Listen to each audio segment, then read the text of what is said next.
This year's annual fund has a theme, broken open. Broken open is that way that Christ broke himself open to us at the Last Supper, and his serving us in healings, in miracles, and on the cross.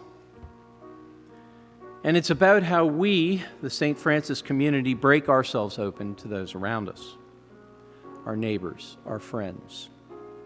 Our first week, we focused on how we worship together and how that worship makes that proclamation of being open to the world around us, to show God shining through us, to invite God in our midst, to be the people of God.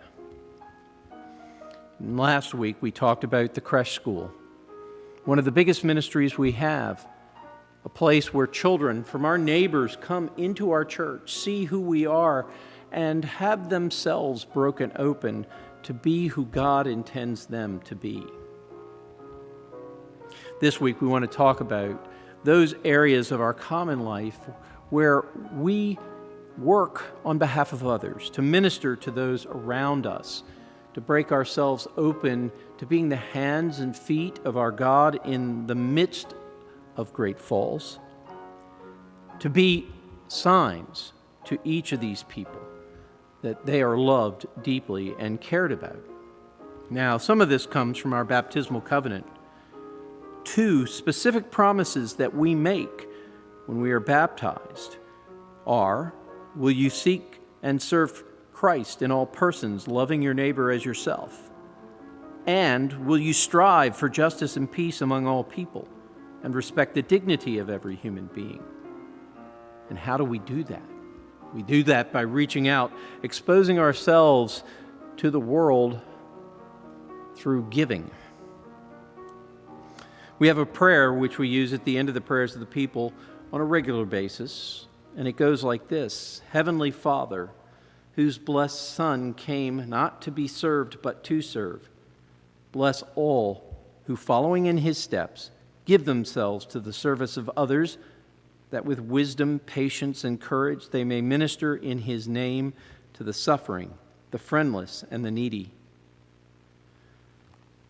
That's what we do in many of the ministries that we have here. Our outreach committee, which is chaired by Ginger Roll, but has an active group of parishioners, are constantly looking at how we make a commitment financially every year through our budget and through our festive occasions like the Winter Gala to support groups in our own area and throughout the world in making certain that they enjoy the goodness of God's creation. Those ministries include Samaritan Ministry of Greater Washington, which we helped to found as one of 8 churches. Next Step program is designed for people who are ready to make a change in their lives. So the basis of our program is not charity. We focus on helping a person to establish their goals. So we offer a hand up, not a hand out. We do both financial support of Samaritan Ministry and hands-on work. So we throw Christmas parties every year for the families that are part of Samaritan Ministry. We go into Washington, D.C. and bring some of our plenty and abundance with us. We help with Second Story, a local group in Vienna, Virginia. Second Story transforms the lives of youth by stepping in at critical moments and providing safe havens and opportunities to grow and thrive for youth that either are currently experiencing homelessness or at risk for experiencing homelessness. St. Francis steps in and partners with Second Story by providing critical financial support and meals to the teens at Second Story for Teens in Crisis to make sure that they are supported, especially during this COVID-19 pandemic. Thank you so much, St. Francis, for everything you do for Second Story. We provide them meals on a weekly basis, and we provide financial support as well. Another 3 groups that I will quickly offer up to you that we work with are Five Talents, which is a microfinancing group in the Great Northern Virginia area, which supplies financial assistance to families in Africa so that they can get started with their own businesses.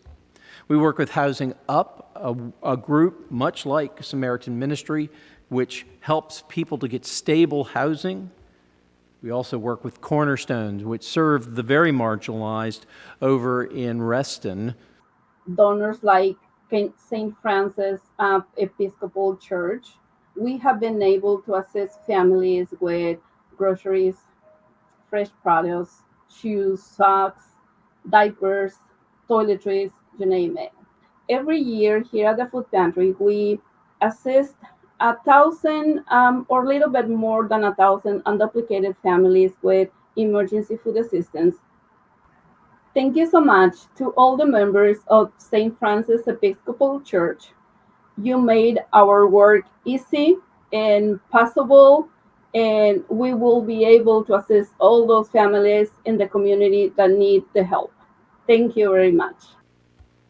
There are other groups that we work with, one whose work I will share a letter they wrote to us recently because we are a financial supporter. Dear David, Molly, and Ginger, on behalf of the Board of Directors, staff, volunteers, and clients we serve, thank you for your outreach support in the amount of $1,000 to the Shepherd Center of Northern Virginia. What a very generous group you are. That is a group who deals with seniors and people who would not be able to live in their homes. In this coming year, we expect to be working with Lutheran Services to provide a furnished apartment for an Afghan family. We also work with Salvation Army of Washington, D.C. and the Salvation Army of Loudoun County and make sandwiches. And yes, it too has been on sabbatical, but we look forward to the day to re-engage as we take food out to those who, even in this abundant area of Northern Virginia, are having difficulty dealing with life. Being broken open to provide service and ministry and care for those with whom we live is a meaningful part of the life here at St. Francis. It is something that every parishioner can do. It will be an important part of how we make the world a better place and how we break open God's love for the people we serve.